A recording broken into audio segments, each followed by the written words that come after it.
I can already hear the Creedmoor fans going, well, the Creedmoor in this one. Today I'd like to talk to you about the caliber I chose to hunt deer and middle to small game with. I think you're going to be surprised at what I pick.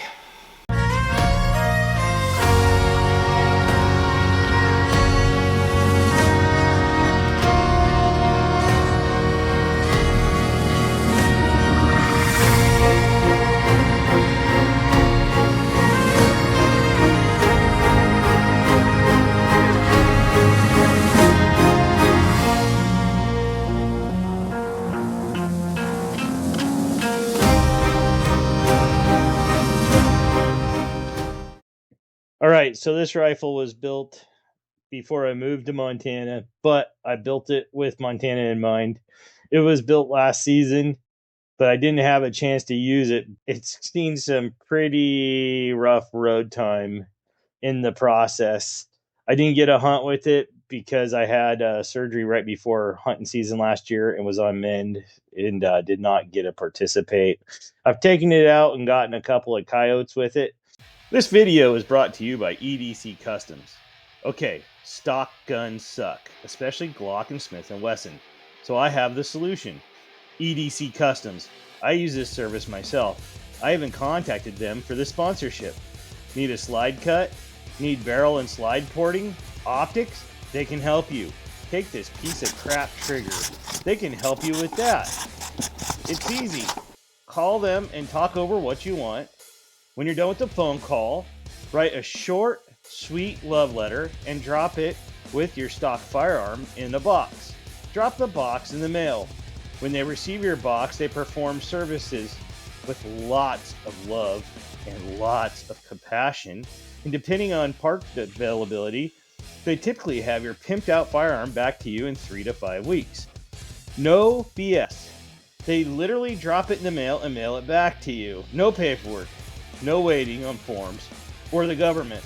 I strongly suggest a muzzle brake with stippling, optic cuts, Cerakote, and a smooth trigger, especially on a Glock and Smith. If your life depends on it, give yourself all the tactical advantages for the one-up. If you don't understand what I'm trying to say, get your weapons tricked out.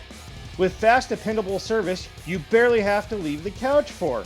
If you use promo code Montana1776, you get 10% off your order. That really adds up. Extra money for ammo.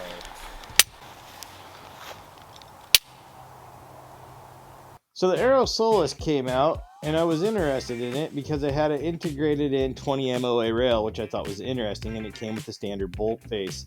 It has promised that eventually they were going to sell other bolt faces, which they now do, but they didn't at the time.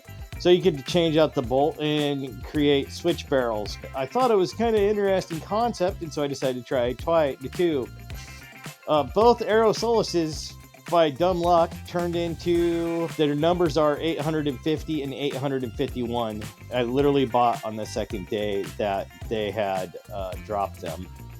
Anyways, I ordered a barrel from Excalibur. It is a 6mm barrel, 3 groove, and I went with a medium contour.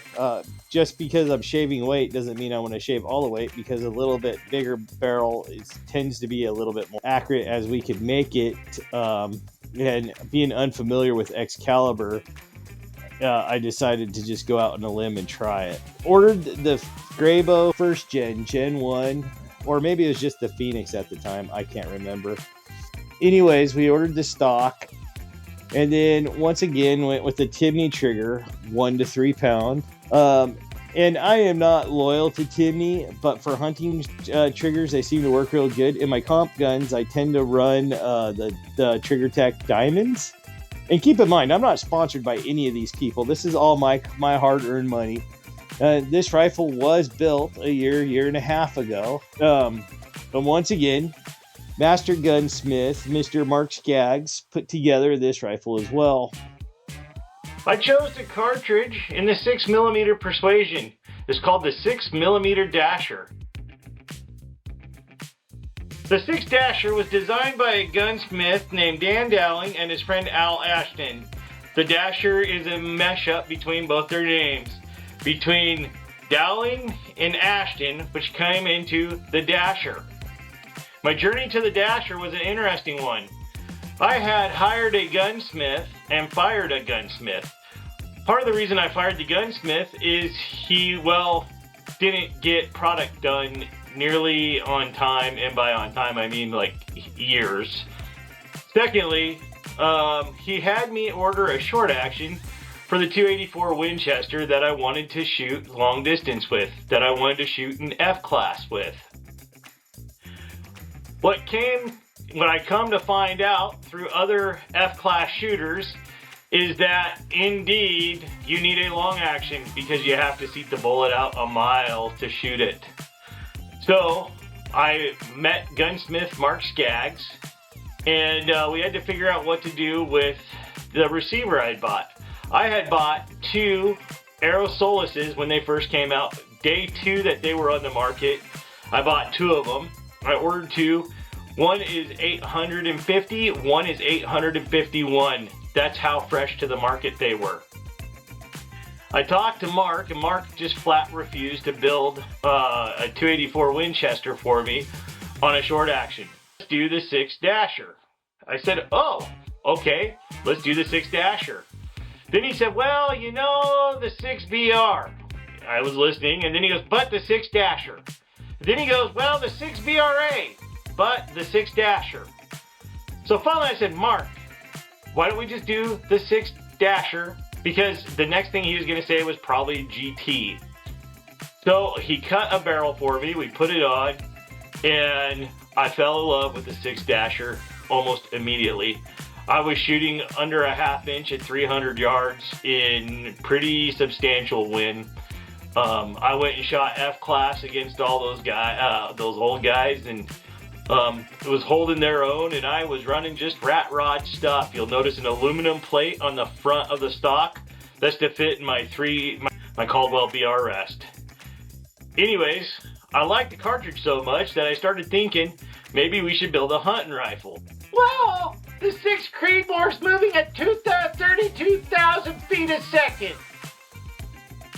My 243 Winchester, I'm getting 3,100 feet a second.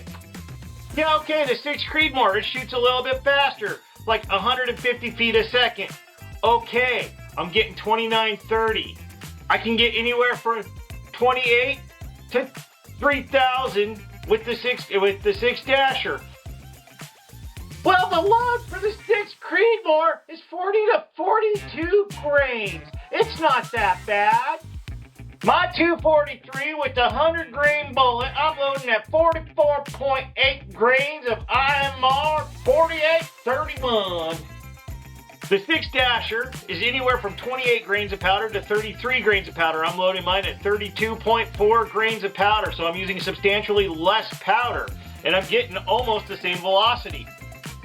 Barrel life on this 6 Creedmoor is 1,000 to 1,500 rounds, even though gunsmiths only say 800 to 1,200 rounds. Well, my 243, my grandpappy used, I got 12 to 3,000 rounds out of it. Okay, I get it. I'm getting 2,500 to 3,000 rounds out of my 6 Dasher. My Krieger barrel currently has 2,248 rounds on it. It's still running strong, and it's still competitive. It's the V6. It goes almost as fast and lasts way longer. There's very little recoil in all the 6mm, but the 6 Dasher has the least amount of recoil. A matter of fact, in my competition rifle, I just free recoil it because I can't even feel it hitting the shoulder. It's that heavy. The rifle behind me on the wall here, it hits like a 223. There's just not a lot of recoil there, and this rifle shoots lights out. Mark SKAGGS has done a tremendous job. I bought the reamer from JGS, and I bought the go no-go gauge from Manson. As a matter of fact, what's kind of wild is the Wildcat cartridge. There's only 4 thousandths between Mark SKAGGS' PTG gauges and mine. If you're going to build a custom rifle and you're going to shoot it a lot, you might as well buy the gauges and the reamer. That way you have the same chamber every time. It will save you tremendously on your load development. This cartridge is so accurate that I can absolutely hit an 1.5 inch plate multiple times. So what Hornady won't tell you about its precious Creedmoor is that the 6-dasher has been setting world records almost on the daily anymore. Mark SKAGGS has built a rifle and it went to Deep Creek. It owned a world record for a minute. At 1,000 yards, it held something ridiculous like 1 7/8 inches or something. It's just a remarkable cartridge. I'm shooting a 105 VLDs. The 6 Creedmoor and the 243 are both amazing cartridges. The 243 definitely over the Creedmoor, just because I have a hard-on for the Hornady guys. Hornady is actually kind of the only people doing anything kind of innovative that I've seen in the bullet realm as far as the A-tips, but that's not for hunting, that's just for poking holes. Matter of fact, if you go to Hornady, they ask you please do not shoot animals or game with the A-tips. When you shoot steel with the A-tip, it's quite remarkable. I run the A-tip in my 300 Norma mag, and I run the A-tip in my 338 Lapua mag, replacing the burgers. The cost is about the same, and sorry to the Creedmoor folks, it's just not a fan. Brass is starting to become very available for the 6-dasher. I prefer alpha brass. I have some Norma brass, 6 BR dasher brass that I fire formed up, and I've now got something like 28 loads on that.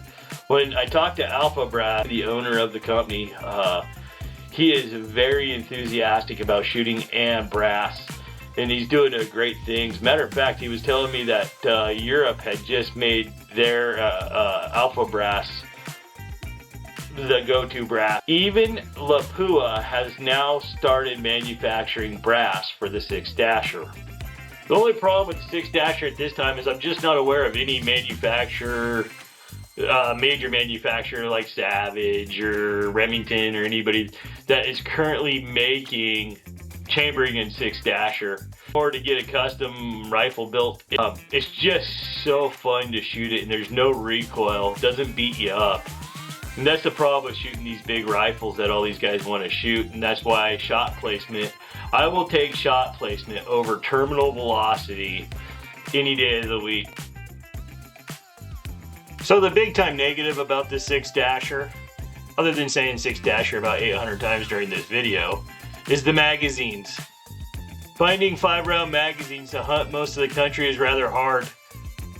I ordered a 5-round magazine from Impact Shooting. He's a YouTuber from South Africa. By the time I bought the 5-round magazine, it cost me over $180, including shipping, to get it. Other than that, I can get MDT magazine, 10-round magazines all day long and part of the night. When you're in Montana, you're not limited to magazine size. I didn't know that when I ordered. Like I said, I built this rifle just for Montana. I wanted to hunt Montana with this deer and medium to small game. Fortunately, we're gonna see how it works out this year. I missed out last year. In conclusion, the 6-dasher is awesome. 6mm in general are inherently accurate cartridges. So no matter what you're shooting, it is a great cartridge or a great shoot. Thank you very much for watching. I've included a couple of bloopers.